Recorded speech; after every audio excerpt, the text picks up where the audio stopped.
Morning, everybody.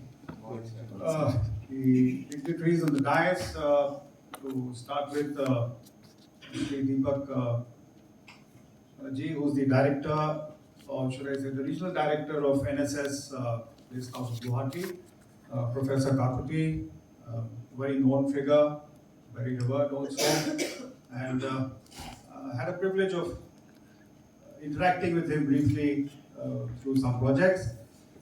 So glad to meet you, Professor Kakuti here. Dr. Madhulika Jonathan, and who's, I'm told, the regional head for UNICEF or state head, and of course, Dr. Salma, who's the program coordinator of IIT Guwahati for the NSS. Ms. Purvi, I briefly say hello to you, and it's a pleasure to see you here. Friends and the participants who are here from all over Northeast, I'm told less Tripura. Mr. Dev, who's the founder of Nature's Orbit, and I think he's going to be the main resource person for the day. And he'll take you through his journey and the kind of impact they're trying to get, whether in terms of climate change or also mission life. Anybody I missed out? Madam, thank you very much. Grateful to you, Deepak Ji, for giving the opportunity to be here amongst this very vibrant, resource called the NSS. I've had the privilege of dealing with NSS, ladies and gentlemen, a little while earlier, prior to my present assignment as the Deputy Director General of NER Directorate based out of Shillong. And I think perhaps that was the initiation that we had, where we found that NCC, NSS, and also which is the other agency you have? No, the grassroots level. And yeah. That's right. So, and we actually got together, and it was quite a force to reckon. Just to tell you that what we were looking after were a strength of 90,000 cadets, pan Northeast, 90,000 NCC cadets, and a very similar force which is coming from NSS and the NKY, right? Yeah. So and we could do a lot of things on ground. It was not just talking, as Madam mentioned. So it was actually creating that impact on ground wherever we went together. And it was, as I said, a very good initiative, which brought both the Ministry of Defense that time and the Ministry of Youth and Sports Affairs together to undertake this so-called partnership, forward. Where we realized that it is the youth at the end of it, and whether you are part of NSS, NCC, or any other umbrella organization, I think, important to harness you into doing good to the society, and that's a great responsibility and a great sense of satisfaction also which comes about. Well, I'm no expert here. I don't have too many statistics, but yes, I generally, coming from the armed forces, and we very naturally adapt to nature. We very naturally are conscious of protecting nature, and very naturally we live alongside the nature. So there is no technical qualification, but I think we are very conscious of what and how we need to treat the planet Earth, nature, conserve its resources, etc., etc. There's a lot which is being done, and we're grateful to organizations like UNICEF, UNDP, and the others under the UN umbrella. Also the Asian Development Bank and others, to name a few, the external sources. Within the country, there are many agencies who are trying to put this act together.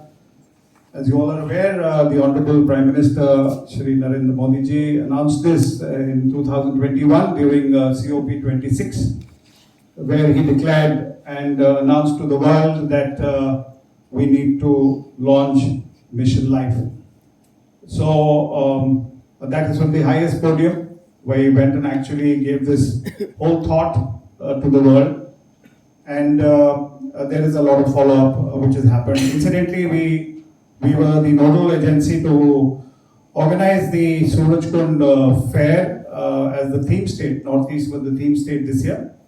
Did extremely well, and we very consciously made an attempt to showcase, and talk about the whole theme called Mission Life on the sidelines of the Surajkund Mela, which was very well received.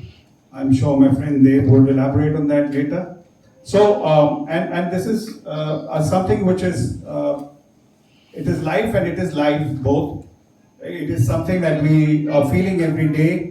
When you don't expect rains, rains happen. When you don't expect thunderstorms, they happen. When you don't expect, we keep getting the videos of people call it snowfall happening here and there. Basically, it is hail. So floods are happening, tsunamis are coming, and you have it all. Forest fires, another menace, and flooding. Madam spoke about which Northeast is so used to be encountering year after year. So there is tremendous pressure on the earth by this huge population, and in case the population is not aware and not understands, the crisis we are in, I think there is code red, which has already been announced. Yeah, Dave? Code red. So I don't think you have a darker shade of red. It is already code red, and even ma'am, she's a doctor. She will know that code red is also used very actively in medicine. And so you are at a point where it is now or never, right? And I think no better resource than the youth of the country, where we all have high hopes from you and each, through you, the others, to actually convert this whole thing into a Jan Andolan, and this, public mission, a drive, which actually starts showing good impact manifestation, where it is needed. I was just telling some friends from Meghalaya outside before the session started that perhaps Northeast can actually take lead when it comes to mission life, and we could be actually role models for the rest of the country, if not the world, to actually showcase how we coexist with nature, how we use our resources. It's all very cyclic, right? There is no wastage, very, very sustainable living, minimalistic living. And I think there is so much to learn. So much to learn from our natural practices. You don't have to do, you're not inventing anything, you naturally have it. That is how we've inherited, right? So Northeast, I think, within this mission life can actually be the leader, right? And showcase to the world outside that this is how you can live with nature, protect it, and ensure that there is no negative impact on the Mother Earth or the climate. The practices, most of in the rural areas, you will agree that are very, very sustainable in nature, almost carbon negative, should I say. One side we say that, Northeast developed nahi ho raha hai because industry nahi hai. And so in a way, it is a blessing in disguise, the way I see it. I spent about 14 years in Northeast in my army career. So I'm very well versed with what Northeast has and what are the challenges and what are the issues. I think there is always a flip side. Important for us to look at what we have, what the others don't have, and what they're trying to now, reinvent the wheel and get somewhere close to that. So naturally, aapke paas hai. When I'm saying aapke paas, I'm referring to the states of Northeast. And so this is your strength, which should be leveraged and catapulted, and through this awareness. It's not only awareness in those villages that NSS operates. I think use social media, use other platforms, electronic media, the digital media, the print media, to tell the world how the planet, how the climate must be preserved and looked after. So I think that is an important role for the younger generation to play, and not only now, for a couple of years, to ensure that the generation which are here to follow have something good to talk about, and also thank their ancestors for ensuring that they had also some time to spend on planet Earth, because it's all otherwise going away, and we have no right to take it away or snatch it from them. I think that is a responsibility all of us have to ensure that the younger generations have a cleaner, not so polluted, or and basics like water, air. Is it asking too much? The earth had it all. We are the ones to be blamed, and we have reached this place where we are now trying to press the panic button and say that if we don't do things now, there is no return. So it's a cycle. It's a vicious cycle, and should I say mankind is responsible? I don't want to say with due respect to technology. Sometimes technology overdoes it, not realizing what impact it is going to have. Right? Today the West tries to tutor countries like us into why we are not maintaining and what is the carbon emission coming out, etc., etc. Well, I hope you all know that they have outsourced their manufacturing to countries like us to ensure that their pollutant sort of industry is shut down, and they have a finger to point at somebody to say that because I'm making everything, I'm making the nut, bolt, baskets, buckets, you name it. So countries like us who needed some sort of livelihood, employment, so we said, okay, we'll do it for you, don't worry. Look at Bangladesh, countries like India, others.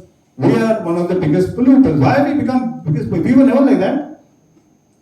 So we've been caught in a trap. So that's what I said, technology has a flip side. We should be conscious, and what better place you're going to talk about technology in IIT, and how you develop technology which has the least amount of impact on environment. We would like to see good minds, and enlightened minds here in IIT to be debating this and to chalk out your future and innovations and everything that is there should have nature very much as part of your blueprint.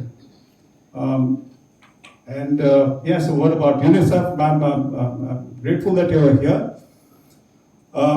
In the sectors that I actually represent now, that is the handloom and handicraft, I think there is, post-agriculture, that is the second biggest sector in Northeast, which gives employment, and something that we all need to be very careful about, because that's also running through some really rough weather. And I don't mind saying that there is code red even in the handloom and handicraft sectors. Because if we don't act now, very soon we're going to lose this wonderful heritage that India has, that Northeast has.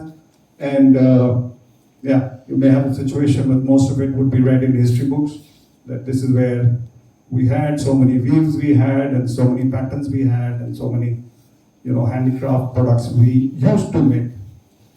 So if you don't want your children to just read them in your books, we need to act, and act fast.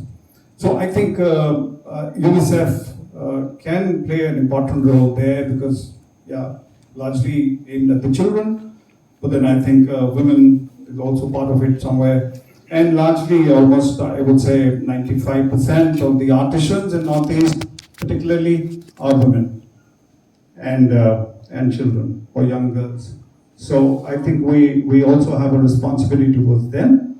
And no better way, again, it is only complementing this whole theme of the workshop today of climate change and livelihood and life and etc. So the more and more we start using products which are handmade, which don't have any sort of carbon footprint involved, we don't have any synthetics involved, I think that itself promotes all of it, what we're trying to do now.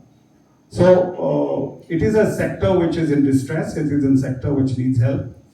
And I would urge not only UNICEF but also volunteers here, the NSS coordinators, IIT Guwahati in particular, which can play an important role. Madam spoke of alternative sources of lighting, a natural source of lighting, solars.